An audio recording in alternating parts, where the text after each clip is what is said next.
ماہر اقتصادیات سرجیت بھلا کہتے ہیں کہ مودی حکومت یہ تو سمجھتی ہے کہ معیشت کا مسئلہ کیا ہے، لیکن وہ اس کا الزام دوسروں پر ڈال رہی ہے۔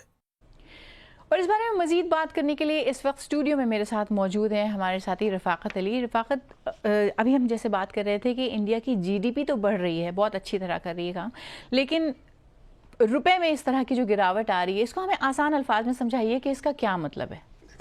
انڈیا کی اکانومی اس وقت سٹریس کا شکار ہے۔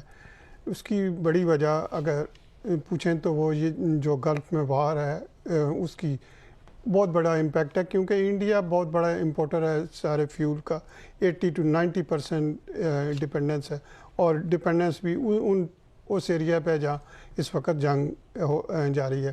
اس کے علاوہ انڈیا کی اکانومی ادروائز بہت ٹھیک ہے، اس وقت بھی ورلڈ بینک کے اندازوں کے مطابق 6 سے 7% اس کی گروتھ ہوگی، جو کہ بہت بڑی ہے۔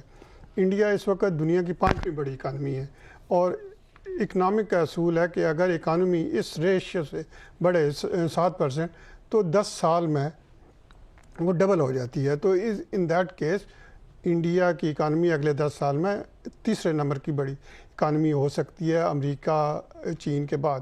لیکن یہ والی جو سچویشن ہے جس میں تیل کی قیمتیں بڑھ گئی ہیں اور اس کی وجہ سے انفلیشن بڑھتی ہے، لوگوں کو چیزیں مہنگی ملتی ہیں، لوگ پریشان ہوتے ہیں، لیکن اس کے لیے چونکہ انڈیا نے پہلے جو ایک ایکسپیرینس کیا جو 90 میں جس وقت انڈیا نے یہ ٹرن لیا اکنامک لبرلزم کی طرف آئے، اس وقت بھی ایک اسی طرح کی سچویشن تھی جس میں انڈیا پھنس گیا تھا۔ فرسٹ گلف وار ہوئی اور انڈیا کے پاس اس وقت سچویشن یہ تھی کہ انڈیا کے پاس اپنا امپورٹ بل کے لیے کوئی ہفتے کے پیسے رہ گئے تھے اور ڈالر فارن ایکسچینج، تو اس کے لیے انڈیا کو اپنا بہت سارا سونا گروی رکھنا پڑا، جس کی 200 ٹن ابھی حال ہی میں پچھلے سال انڈیا نے ریپیٹریٹ کیا ہے۔ تو سچویشن مشکل ضرور ہے، لیکن اکانومی ادروائز ابھی بھی میں کہوں گا کہ بہت بری نہیں ہے۔ ٹھیک ہے، ہمیں مختصر میں یہ بھی سمجھائیے کہ جب اس طرح کی سچویشن ہوتی ہے اور کسی ملک کی کرنسی اس قدر گر رہی ہوتی ہے تو اس کا عام لوگوں پر کیا اثر پڑتا ہے؟ عام لوگوں پہ یقیناً جس وقت وہ امپورٹس پہ اس کی مہنگی ہو جاتی ہیں، لوگوں کے لیے مشکلات بڑھتی ہیں، مہنگائی ہوتی ہے۔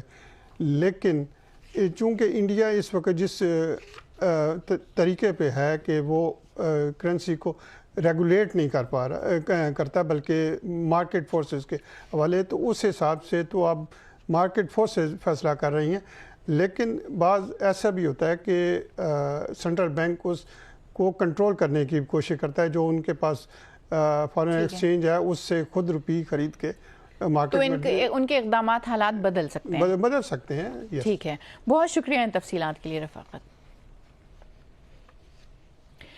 یہ بات ہے 1971 کی، جب انڈیا اور پاکستان کے درمیان شملہ معاہدہ ہو رہا تھا، اور اسی دوران ذوالفقار علی بھٹو نے اندرا گاندھی سے کہا دشمنی جم کر کرو، لیکن یہ گنجائش رہے جب کبھی ہم دوست ہو جائیں تو شرمندہ نہ ہوں۔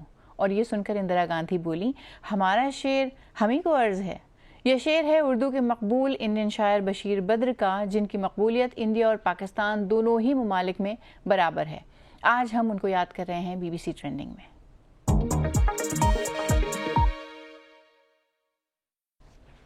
اردو کے مقبول انڈین شاعر بشیر بدر کا 91 برس کی عمر میں انتقال ہو گیا، اور ان کی وفات کو ادب کی دنیا میں ایک شدید نقصان کی طرح دیکھا جا رہا ہے۔ انڈین شاعر اور لیریسسٹ جاوید اختر نے ایکس پر لکھا، آج ہماری زبان اردو کچھ اور غریب ہو گئی۔ نہایت شیریں لہجے کے شاعر بشیر بدر ہمیشہ کے لیے ہماری محفل سے رخصت ہو گئے۔ یہ شاعر اور اس کا کلام ہمیشہ ہماری یادوں میں زندہ رہے گا۔ سن 1987 میں میرٹھ میں ہونے والے فسادات نے بشیر بدر کی زندگی پر گہرا اور المناک اثر ڈالا تھا۔ ان فسادات نے نہ صرف انہیں ہمیشہ کے لیے میرٹھ چھوڑنے پر مجبور کر دیا، بلکہ ان کا گھر جلائے جانے کے باعث ان کا بڑا غیر مطبوع ادبی سرمایہ بھی جل کر راکھ ہو گیا۔ ان کی شاعری میں محبت، رومانیت کے ساتھ ساتھ تنہائی، رشتوں کی نزاکت، بچھڑنے کا درد اور روزمرہ زندگی کے تجربات کی جھلک نمایاں طور پر دیکھی جا سکتی ہے۔ اردو کے مشہور انڈین شاعر وسیم بریلوی نے BBC سے گفتگو کرتے ہوئے کہا، بشیر بدر کی شاعری سننے والوں اور پڑھنے والوں دونوں کے دلوں پر اثر چھوڑتی تھی۔ اگر وہ صحت مند ہوتے تو دنیا کو ان سے ابھی اور بھی بہت کچھ ملتا۔ جبکہ ایک دیگر ایکس یوزر آرنب شرما نے بشیر بدر کے اشعار میں سے چند کو شیئر کیا۔ لوگ ٹوٹ جاتے ہیں ایک گھر بنانے میں، تم ترس نہیں کھاتے بستیاں جلانے میں۔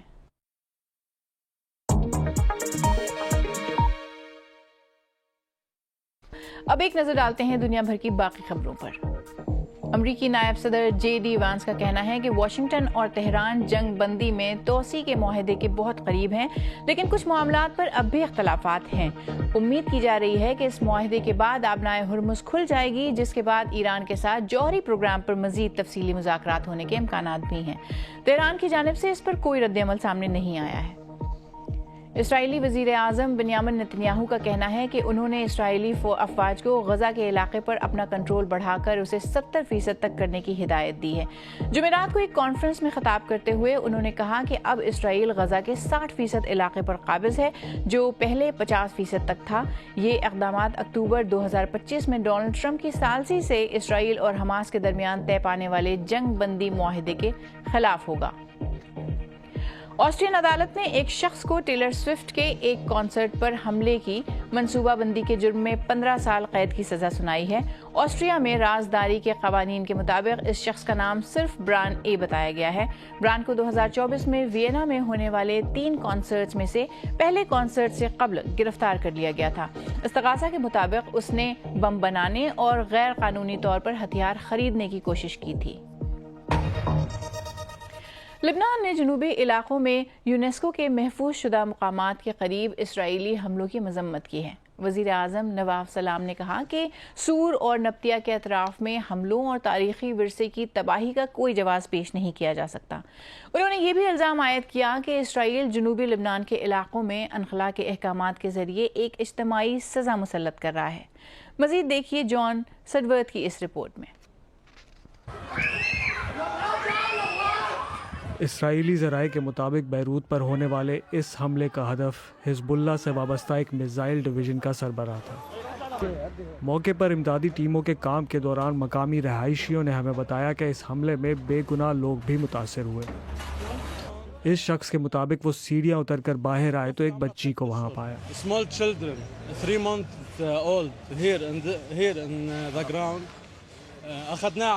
انہوں نے کہا کہ دھماکے کی شدت سے بچی عمارت سے باہر جا گری اور شہید ہو گئی۔ اس حملے کے بارے میں اسرائیلی دعوے کی تصدیق کرنا مشکل ہے، لیکن اس کمیونٹی میں غم و غصے کے ساتھ ساتھ حزب اللہ کے لیے مضبوط حمایت موجود ہے۔ یہ خاتون کہتی ہیں کہ ہم نصر اللہ کے لوگ ہیں۔ وہ حزب اللہ کے سابق رہنما کا ذکر کر رہی ہیں جنہیں اسرائیل نے قتل کر دیا تھا۔ تاہم اسرائیلی حملوں کا مرکز جنوب میں ہے۔ یہ سور شہر ہے اور اس کی آبادی ہزاروں میں ہے۔ یہاں اس ہفتے کی بمباری سے پہلے صرف 2 گھنٹے کی وارننگ دی گئی تھی۔ اب لبنان کی کل زمین کے 8ویں حصے سے زیادہ علاقے کو انخلا کے احکامات کا سامنا ہے، لیکن اصلیت یہ ہے کہ کوئی جگہ محفوظ نہیں۔ یہ سیدا کا علاقہ ہے جو اس زون سے بہت دور ہے۔ یہاں مزید گھروں کو تباہ کر دیا گیا اور 5 اور افراد ہلاک ہوئے۔ میرے بھتیجے نے فون کر کے بتایا کہ سب کچھ ختم ہو گیا ہے۔ ایک اپارٹمنٹ کی مالکن نے مجھے یہ بتایا اور اس بات پر زور دیا کہ وہ نہ حزب اللہ کی حامی ہے نہ اسرائیل کی۔ البتہ دارالحکومت پر حملے اب نسبتاً کم ہیں اور کچھ لوگوں کے مطابق اس کے پیچھے امریکہ کا اثر و رسوخ ہے۔ غیر مصدقہ اطلاعات ہیں کہ وائٹ ہاؤس اسرائیل پر بیروت میں اپنی فوجی کارروائی محدود کرنے کے لیے دباؤ ڈال رہا ہے۔ تاہم یہاں جو کچھ ہوا ہے اس سے ظاہر ہوتا ہے کہ اسرائیلی وزیر اعظم اس بات پر اصرار کر رہے ہیں کہ انہیں یہاں ضرورت کے مطابق محدود حملے کرنے کا حق حاصل ہے۔ ایران کا کہنا ہے کہ امریکہ کے ساتھ کسی بھی قسم کے امن معاہدے میں لبنان کا شامل ہونا ضروری ہے، تاہم لبنانی عوام کے لیے امن کے امکانات بہت کم دکھائی دیتے ہیں۔ اسرائیلی فوج کا کہنا ہے کہ وہ حزب اللہ کے فائبر آپٹک ڈرونز کے بڑھتے ہوئے خطرے کا مقابلہ کرنے کے لیے نئی حکمت عملی پر کام کر رہی ہے۔ ان ڈرونز کو عام ڈرونز کے مقابلے میں پکڑنا کہیں زیادہ مشکل ہے۔ اسرائیلی ڈیفنس فورسز کے مطابق لبنان کے ساتھ گزشتہ ماہ ہونے والی جنگ بندی کے بعد سے اب تک چھوٹے اور نیچی پرواز کرنے والے ایسے تقریباً 400 ڈرونز اس پر حملہ کر چکے ہیں اور ان حملوں میں 8 اسرائیلی فوجی ہلاک ہو گئے ہیں۔ ناقدین کا کہنا ہے کہ اسرائیلی فورسز نے یوکرین کی جنگ سے کچھ نہیں سیکھا کیونکہ یہ ٹیکنالوجی وہاں بھی استعمال ہو چکی ہے۔ دیکھیے لوسی ولیمسن کی یہ رپورٹ۔ اسرائیل کی شمالی سرحد کی طرف جانے والی سڑک پر حزب اللہ کے نئے ہتھیار سے ایک بار پھر حملہ۔ سرحدی قصبے شومرا کے قریب فائبر آپٹک ڈرون کے حملے میں ایک اور اسرائیلی فوجی ہلاک اور 2 زخمی۔ شومرا کے اندر ایک بس سٹاپ پر اس ہفتے ہونے والے حملے کے نشانات باقی ہیں۔ گزشتہ دنوں ہونے والے حملوں میں استعمال ہونے والی فائبر آپٹک وائرز سڑک کے کنارے بچھی تھیں۔ مسئلہ یہ ہے کہ ان کے آنے کا پتہ نہیں چلتا۔ آپ بیٹھے ہوئے ہوتے ہیں اور وہ اچانک آ جاتے ہیں، اور اگر آپ بھاگیں تو وہ آپ کا پیچھا کرتے ہیں۔ چند ہی منٹوں میں لبنانی ڈرون کی وارننگ ملتی ہے۔ یہاں وارننگ اور حملے کے درمیان صرف چند سیکنڈز کا فرق ہوتا ہے۔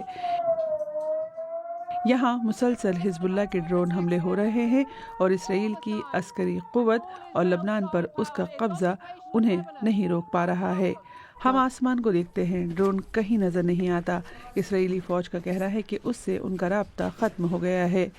لبنان کے اندر موجود اسرائیلی فورسز حزب اللہ کے ڈرونز کا نشانہ ہیں اور ان حملوں کی ویڈیوز اس کی میڈیا وار کا اہم حصہ بن چکی ہیں۔